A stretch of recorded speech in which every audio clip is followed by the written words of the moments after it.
Hi friends, இன்றைக்கி Renuka sugars share பற்றி பார்க்கலாம்.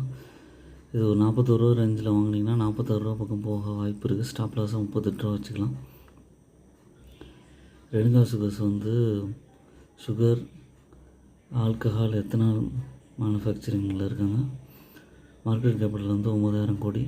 கரண்ட் ப்ரைஸாக 42 ரூபா இருக்குது. இதோட பியும் நல்லா இருக்குது. டிவிடெண்ட் பெருசாக தரதில்லை. அதோட சார்ட் பேட்டர்னில் வந்து பார்த்திங்கன்னா ஸ்விங் ட்ரேடிங்க்கு ஏற்ற ஸ்டாக்காகவும் இருக்குது. எப்போல்லாம் ஒரு டிப் வருதோ, ஒரு 40 ருபீஸ் கீழே வருதோ, திரும்ப வந்து ஒரு 50 ருபீஸ் மேலே ஏறி இருக்குது.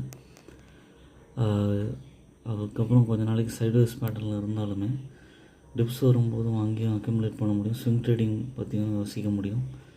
இங்கேயும் பார்த்திங்கன்னா ஒரு 40 ருபீஸ்க்கு வந்தோடனே மறுபடியும் ஒரு 5 ருபீஸ் ரேஞ்சில் ஏறி இருக்குது. ஓன் அனாலிசிஸ் பண்ணிட்டு கன்சிடர் பண்ணலாம். என்னோடய சேனலை சப்ஸ்கிரைப் பண்ணுங்கள், லைக் பண்ணுங்கள்.